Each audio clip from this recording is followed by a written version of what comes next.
Magandang hapon po sa ating lahat mga ka-farmers sa Luzon, Visayas and Mindanao. Nandito po tayo sa NB Mini Farm para magtanim po tayo ng grapes. So ang variety po nito ay Red Cardinal. Ngayong hapon ako nagtanim kasi hindi masyadong mainit na. Isang gabi po siyang makarelax kasi hapon po natin itinanim. Naisipan ko po na magtanim nito kasi bihira lang po ang tanim na ito dito sa aming lugar. Na-encourage po ako kasi talagang mahal po ang grapes, kaya kung mayroon po tayong sariling tanim, hindi na tayo bumili ng grapes kasi may sarili na tayong tanim. So ito po yung paraan ko sa pagtanim ng grapes mga ka-farmers.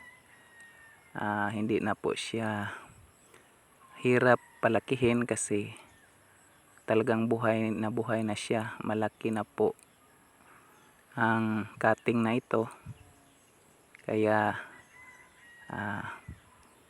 ang kulang na lang nito ay yung tatanim na lang. At before po ako tanim nito, nagbutas po ako ng pagtatamnan,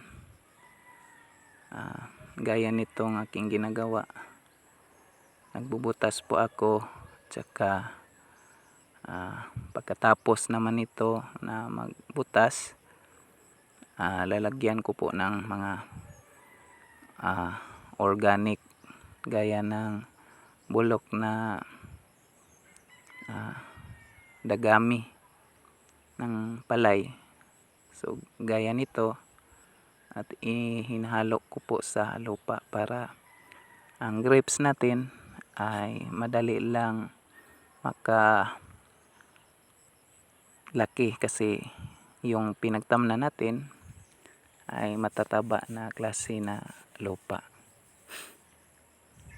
Hindi po ako naglagay ng abono na synthetic. Lahat po ito ay organic lang.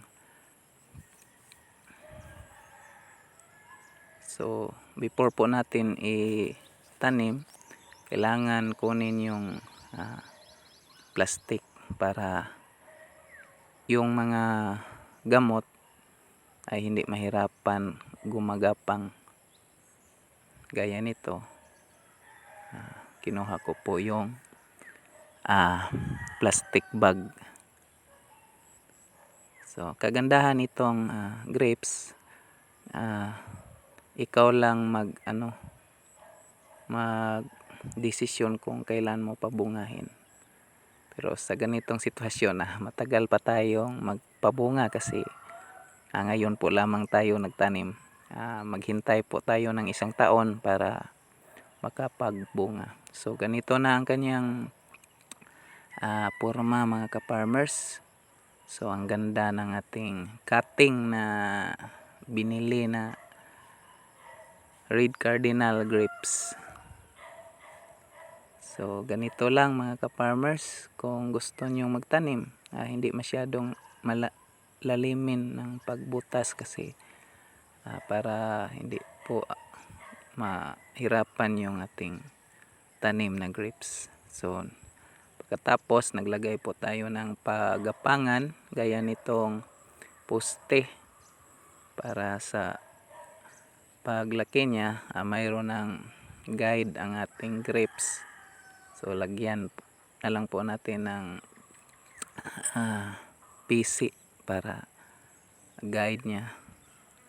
Pag unti-unti na siyang gumagapang, ay tatalian na naman po natin ng lubid para sa hangin ay hindi siya malaglag. So ganito kataas para paglaki niya ay diretso na sa gagawin nating gagapangan sa ating grapes. So 4 na puno po itong ating itinanim mga ka-farmers. So hintay-hintay na lang tayo ng isang taon para pagpabunga nito. So hindi lang natin mamalayan pagdating ng panahon makapagpabunga na tayo dito. So manood lang kayo sa aking mga video para masundan natin yung paglaki ng grapes. Itong isang puno at nauna ito, nilagyan po natin ng harang ng manok kasi dami pong manok dito sa amin. Kaya para secure ang ating grapes, nilagyan ko ng pangharang mga sanga ng kahoy para hindi pa masayang ating ginagawa. So ganito lang mga ka-farmers yung simula ng ating pag-aalaga ng grapes. Kasi first time ko po ito magtanim. Gusto ko po ang klaseng tanim na ito kaya nagtanim po ako kasi tayo magdesisyon kung kailan natin pabungahin kapag old na siya. So sa lahat ng ating mga subscribers, salamat sa iyong pagsuporta at palaging nanonood sa aking mga video na sari-sari na pananim. Kaya marami pong salamat sa inyo. Kaya nadagdagan po ang ating mga views sa ating mga video dahil sa inyo. At palagi po akong magawa ng mga video para mayroon po akong mabigay sa inyo na mga tips about pananim ng sari-saring pananim. Lalo na sa ganitong klase na tanim na grapes. So hanggang dito na lang po tayo mga ka-farmers. Maraming salamat sa lahat ng pagsuporta po sa inyo. At lalo po akong naganahan sa pagtatanim kasi nandiyan kayo na palaging nagsuporta.